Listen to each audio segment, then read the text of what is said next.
What's going on, everyone? It's Fuzzy. Welcome back to yet another MLB recap. If this is your first time on the channel, don't be afraid to leave a like and subscribe because we do this every single day. And also, don't forget to use code Fuzzy on SeatGeek to save yourself 20 bucks. A lot of you used the code for the Field of Dreams game, and I don't blame you because I think a stat came out that they were the most expensive regular season tickets in the history of baseball. So anything to save some money. But we have a lot to talk about today. Miguel Cabrera hit a home run, so he is now sitting at 499 for his career. We had some history in the Brewers game. And MVP Cody Bellinger, is he back? We'll talk about it. We have some sad news, maybe not for Baltimore fans because he has not been very good the last 3 seasons, but Chris Davis is retiring from the game of baseball. His reasoning is pretty simple. His hip is not getting as healthy as he thought it was going to be after going through a surgery. So back in 2013, Chris Davis was insane. 53 home runs, 138 RBIs to go along with an almost 170 OPS plus.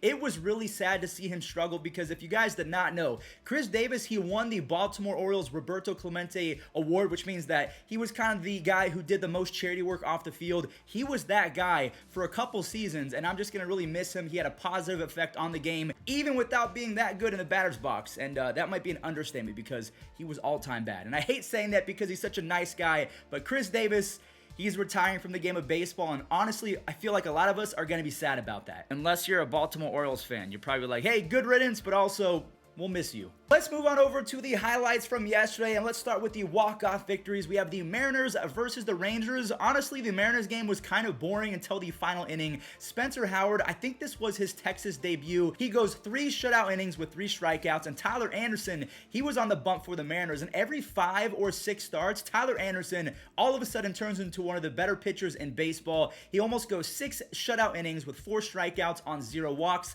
Jared Kelenic, he ties it up with a bases-loaded walk, and then Luis Torrens walks it off in the bottom of the 9th. So the Mariners need every single win that they can get because they're 5.5 games back for the wild card. And even so, they're going to have to play a team like the Yankees or the Red Sox in that playoff game, the 1-game wild card. So it's not a guarantee. Second and final walk-off, the Braves versus the Reds. Austin Riley continues his resurgent season. He drives an RBI, and then Heredia jolts a 433 feet home run in the second. Austin Riley and Dansby Swanson, they team up and combine to make it 5-0 later on in the game.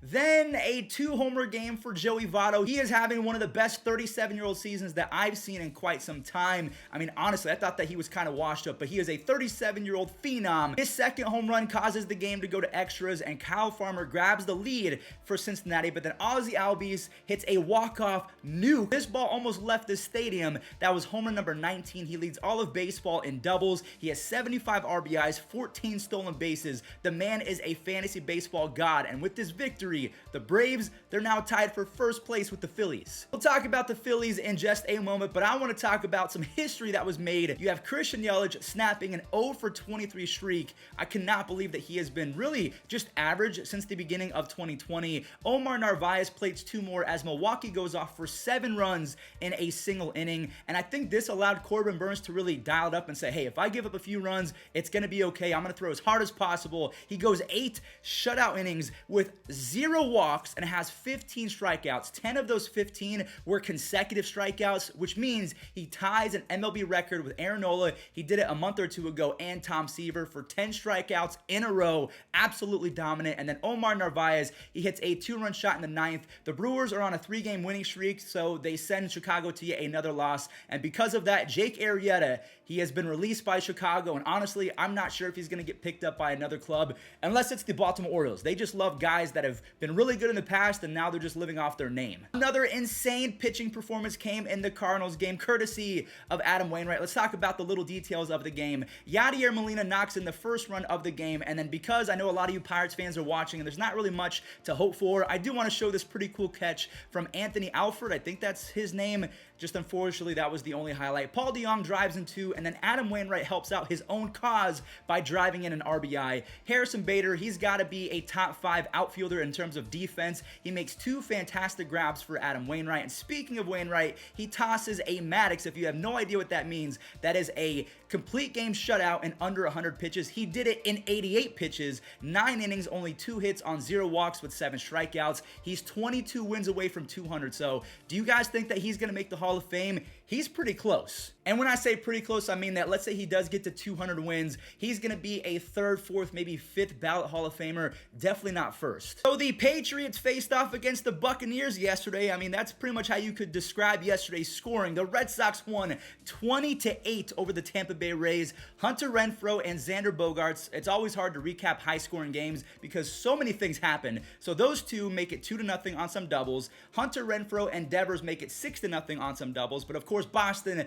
they were not done yet. Bobby Dahlback drives in 2 RBIs in the 4th and then gets lucky because Randy Arozarena, I'm not sure if he lost it in the twilight, but he drives in 3 RBIs in the 5th. Hunter Renfroe and Xander Bogaerts, they both end the day with 4 RBIs apiece. Now, the Rays do explode for 7 runs in the 9th inning. Brett Phillips has 3 grand slams already on the year, so that is more than Aaron Judge for his entire career. Boston improves to 4 games back of first place. That was a big-time W because Boston, they were kind of spiraling out of control. Same with the Yankees, but we'll talk about them in just a moment. Because before we talk about New York, I need to talk about the Blue Jays. They are playing like an unbeatable team lately. And I say that because their offense has been insane, and then they added Jose Barrios. Alek Manoah pitched yesterday. He's in the Rookie of the Year conversation, but let's talk about the offense. Lourdes Gurriel Jr. bops one, and then Springer goes 431 feet for homer number 15. And we all saw yesterday, I called out Joey Gallo and Shohei Ohtani. What happened? Shohei Ohtani finally broke out yesterday with his 38th home run. Unfortunately, those were the only 2 runs of the day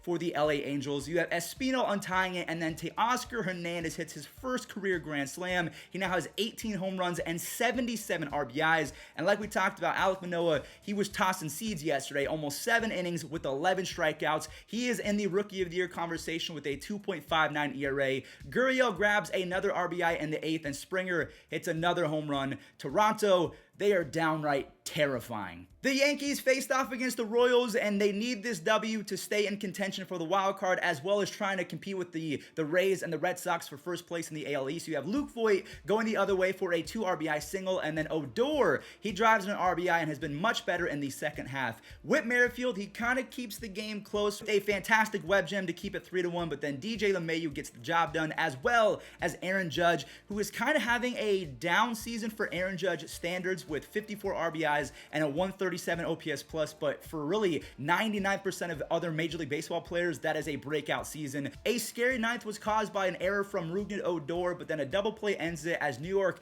they are 6 games back of first place, but they're 2 games back of the wild card. So keep a lookout for that. Yesterday was kind of a perfect day for Marlins fans. Let me go ahead and break it down real quick because you have Diaz driving in an RBI on a double, and then Lewis Brinson hits a 2-run shot. He has been a man on a mission to prove the haters wrong that he can compete with Christian Yelich for an MVP. I don't think that's going to happen, but I'm pretty sure that's his mindset. Brian De La Cruz, who they got in the Yimi Garcia trade from Houston, hits his first career home run, and then Brinson goes 433 feet. His 125 OPS plus is better than Christian Yelich so far in 2021. You have Brian Anderson making it 6-0 for Sandy Alcantara, who goes 7 shutout innings with 7 strikeouts. So San Diego, with that loss, they're 8 games back of first, but thankfully, they're almost 5 games ahead of the wild card. The Giants faced off against the Diamondbacks yesterday. You have Brandon Crawford driving in an early RBI, and then Kevin Gausman, just like Adam Wainwright, he helps out his own cause by singling in an RBI, and Buster Posey hit his 15th home run,